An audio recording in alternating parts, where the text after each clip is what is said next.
Hey, I'm Tiger Moon here with YP Productions and Jared Konflikt on a beautiful Wellington sunny day. What's up? Konflikt here. Wellington, Cuba Street, Summer's Day. Shout out to YP Productions. We're about to head up Cuba and get to know more about the personality of Konflikt.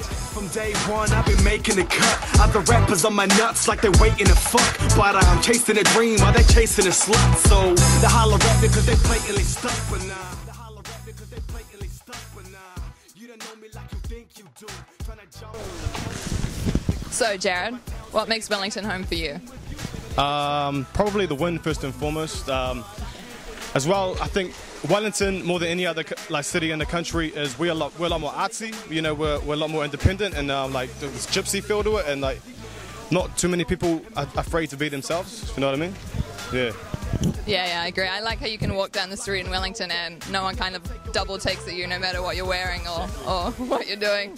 You could go to the thrift shop, like Macklemore said, and spend $5 on an outfit, and it'd be cool in Cuba Street. Totally. I think that song was written about Wellington, maybe.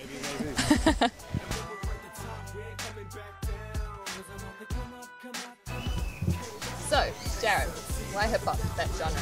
Hip-hop, I'm from Nana, which is a place in Lower Hutt, and you know, you're surrounded by graffiti, surrounded by breakdancers, hip-hop music, and just the overall feel of, you know, the urban feel. So, coming from a place like that, you'll be, you know, it's hard not to be involved in something related to hip-hop. So yeah, music's my subgenre of it. Yeah. Yeah. So you're a local then, like from born and raised here? Yeah. Pretty much born and raised in Porirua for 12 years. Moved out to Lower Hutt. So I class myself as coming from both places. You know, I wouldn't choose one over the other any day. So you have like a strong family background from Wellington? Yeah. You know, I'm half Māori, half Hungarian, so all my Māori side's from Gizzy. Ah, crazy. Up in, you know, Gizzy, all up there. And then I got my Hungarian family in Wellington, so I get to, you know, best of both worlds when I travel and when I, you know, do whatever. Wow, that's cool. Awesome. Do you get like amazing travel perks for that? Travel perks? Nah, I wouldn't say that. I only travel mainly when we do, you know, shows and stuff. Yeah. And your working family, like, would you say you're close with them? Because it's all like one giant family, isn't it? Yeah, especially with like my Audio City boys. There's 5 of us. Over the last 2 or 3 years, you know, we came from just hanging out and partying to making music and doing shows all over the country. So some of us didn't know each other as well as we do now, but you know, when you get thrown into an environment of like a studio or, you know, stuck in a van with someone for 12 hours, you know, you become brothers. So for sure. So you have a video on YouTube, don't you, that you tribute to the NZ Army? Each one's a son, a brother, cousin, father, uncle too. Some young and old, but from their point of view, that's nothing new. If it can't process the dangers or the years of strength and training, then I guess what you see on TV you claim is entertainment. What was the inspiration for that? Okay, so I actually wrote that maybe at the end of 2011. Because I heard of you know, some of our soldiers passing on, and I was going to go on the album, but I didn't really want to release it because I don't know, it just seemed it wasn't fitting for the album, and I wasn't sure how people were going to react to it. A bit too close to home or something. Yeah, and then when, you know, the other soldiers passed away early, at the end of last year, mid last year, I got a call from James, and he's like, "Bro, why didn't you release the song now? Because it's so relevant." You know? And I was like, "Okay," I was a bit, you know, wary. Yeah. But I did it, and lucky I did it. I got like the mad response, so I was pretty stoked, you know, like how it took off. Yeah, Happy it's really awesome. So do you think you have like a gig planned for that Army song? I want to. I mean, back in November, I actually got someone got in contact with me, a family member of one of the soldiers that passed, and said that all the Army base down south, they get together and they have like a sort of breakaway.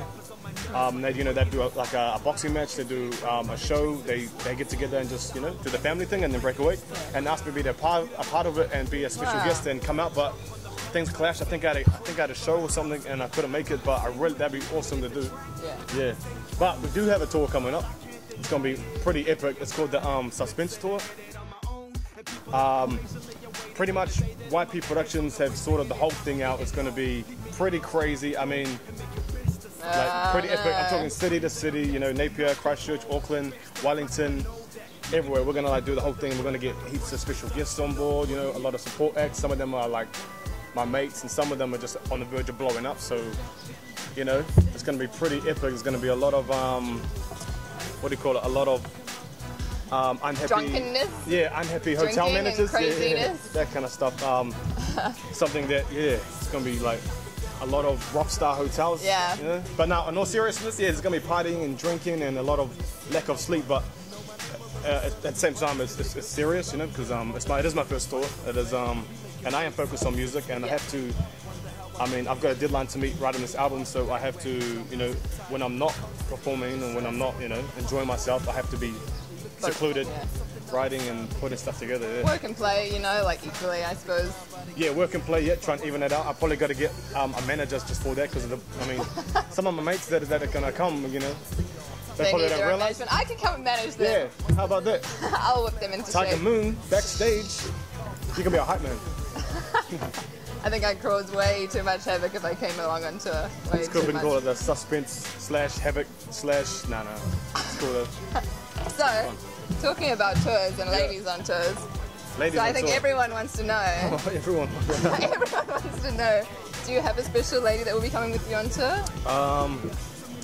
I got some special ladies, but I mean, you know, nothing. I don't think anything's official. I like how that's a plural. Nah, I like, you know, I respect. I'm not gonna just put everyone out there and say, I'm not gonna single anyone out. Yeah. I am single, but then I do have. You are single? Yeah, but I do have, you know, special people that I care So about. that's what your Facebook says. It says Konflikt is single. it does. It does. Nothing But is official till it's on I Facebook. probably will take, you know, some people, some close mates along for the tour, you know. Maybe I won't. Maybe it might be a bit of thing. I guess it's something you might have to ponder on there. Yeah, flip a coin. I don't know. So, like, musically wise, are there any New Zealand artists that you think you have got a great influence from, or is it all? Yeah, I've always said since day one, David Dallas. I'm high up on a new wave of confidence. I'm trying to ride it to a few different continents. No one in the country that I'm from, but anonymous to most of the populace and dominant marketplaces. I'm from New Zealand. Before he was Dave, well, he's always been David Dallas, but back when it was Kansai and Frontline, like back in his like 2001, 2002 days, that spit that he had then was like, whoa, man, that guy can rap. You know, the Scribe era, you know, when that all around then was like really, like I really wanted to write and, you know, make rhymes and rap fast and be lyrical like those guys. Yeah. So you knew from a young age, do you think? Were you like that kid in his room, like writing down lyrics? Yeah, I was like that. I was that kid. I would, if I didn't have paper, I'd write it on my desk. Like I had it engraved, and then Your teachers must have hated you. yeah. Oh, but it was cool because like I was a bit of a bad boy at school, so when I got in trouble, I'd be in like college detention, which is an hour after class, after school you have to write. But it was cool. Like I didn't mind college detention because it gave me an excuse to write, as well as exams. You know, I'd finish my exams and then I'd ask for more refill just so I could write rhymes.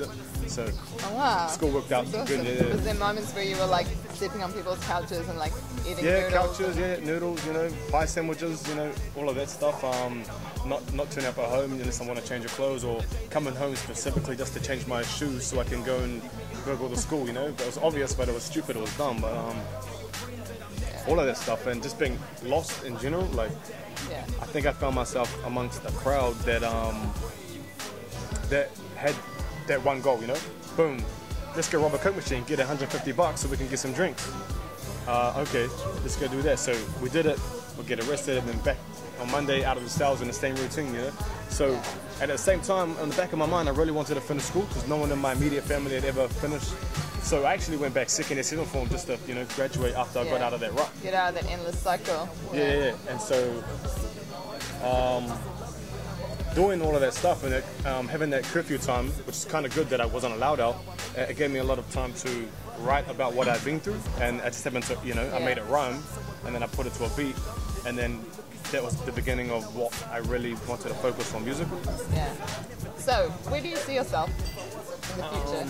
In the future, well, at the moment, you know, everything's just starting to take off, so I finally got funding from New Zealand on there, which is, you know, That's awesome. pretty cool. You know, it took a long time to crack. You know, you got to tick all these boxes off. You know, I got a tour coming up. I've got an album to get done, which is I got distribution for. You know, it'll come out of the stores. So What's the album called? I don't know if I shouldn't say because I'm not sure if I'm going to run with it. But at the moment, it's called The Rebuild.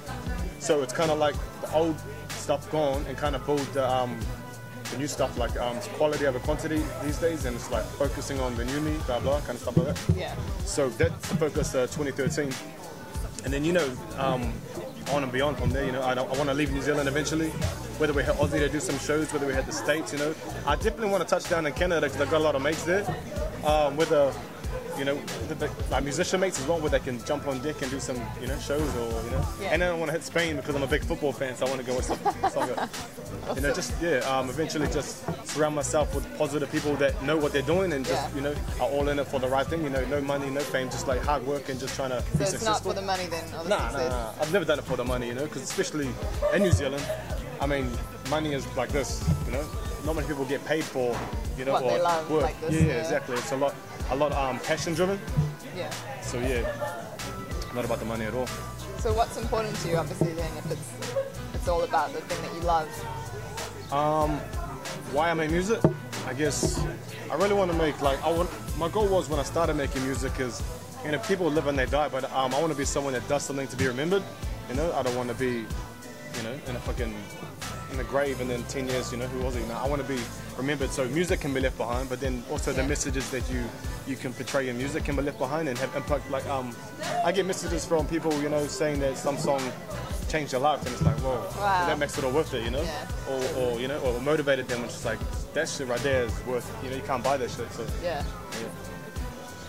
That's it for me. So even when you're traveling, do you think you'll come back to New Zealand often? Yeah, of course. I'll be here, like, if I did go overseas to, like, full on live there, I'll be over here all the time. Just because, you know, my family is here, it's my ground, you know? Everything, of course. Yeah. And that concludes our interview. Any last words? I just want to shout out to YP Productions, shout out to Archon Records, shout out to Audio City, Wally the Capital, yeah. And that's a wrap. I'm Tiger Moon. Thanks for watching. See you next time. Chips down, so I follow with my safest bet. Keeping it moving like a king and check up in the game of chess. I got my eyes on the prize, ain't stopping for nothing. Y'all don't know shit about me. A young man with a vision, dollar in my pocket. Baby, is you rolling with me? I got my spit game poppin', and no one ain't stopping. Gotta let the world hear my music. Konflikt, say the game you can't crack us. If you try to stop us, it don't matter 'cause we keep it moving. Yeah.